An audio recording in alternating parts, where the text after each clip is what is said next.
press the bell icon on the YouTube app and never miss another update. کہ رمضان کا مہینہ در حقیقت اس لیے آتا ہے تاکہ ہمارا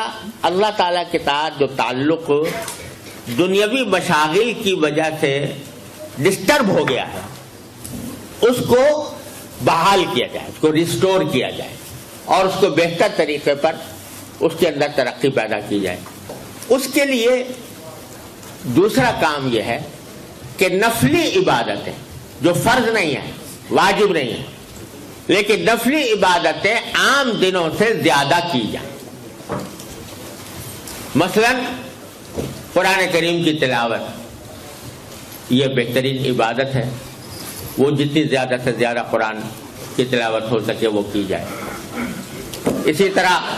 بہت سی نفلی نمازیں ایسی ہیں جو عام دنوں میں پڑھنے کی توفیق نہیں ہوتی، تہجد پڑھنے کا موقع نہیں ملتا، لیکن اس وقت رمضان کے اندر یہ طے کر لیں کہ رمضان میں ہم تہجد کا بھی اہتمام کریں، یعنی اس میں آدمی سحری کھانے کے لیے تو اٹھتا ہی ہے نا، تو تھوڑا سا پہلے اٹھ جائے اور کچھ تہجد کی رکعتیں تہجد کی نیت سے پڑھ لیں۔ اشراق تو اوابین یہ جو نفلی نمازیں ہیں ان کا عام دنوں میں اہتمام نہیں ہوتا، تو آدمی یہ سوچ لے کہ میں اس میں زیادہ اہتمام کروں گا۔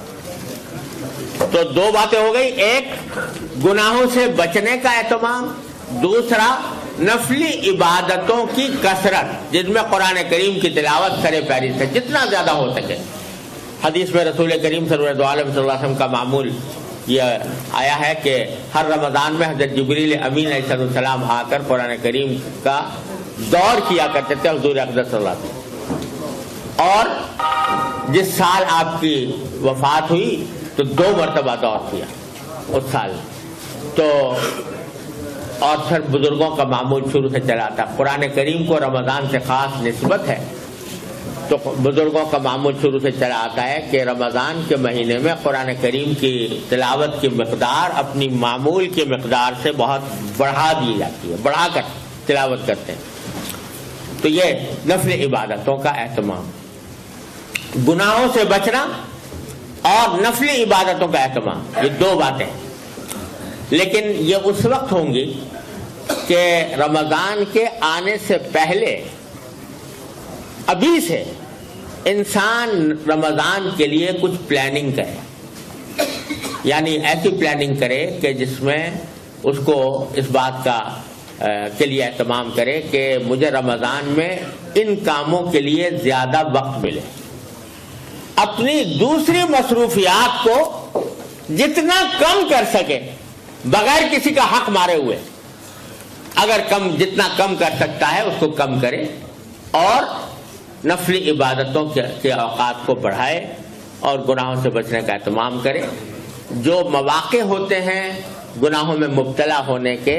ان مواقع پر جانے سے پرہیز کرے اور پہلے سے اس کا منصوبہ بنائے کہ رمضان کے مہینے میں اپنے شب و روز کے معمولات، میرے دن رات کے معمولات کس طرح ہوں گے، پہلے سے یہ پلاننگ کریں۔ تو جب شروع ہوگا رمضان تو انشاءاللہ ان 2 باتوں کا جب اہتمام ہوگا تو اللہ تعالیٰ کی رحمت سے جو اس کا اصل مقصد ہے کہ انسان کی زندگی میں تبدیلی آئے، وہ تقویٰ کی طرف بڑھے، اس کا اللہ تبارک و تعالیٰ کے ساتھ تعلق مضبوط ہو، وہ انشاءاللہ فائدہ حاصل ہوگا۔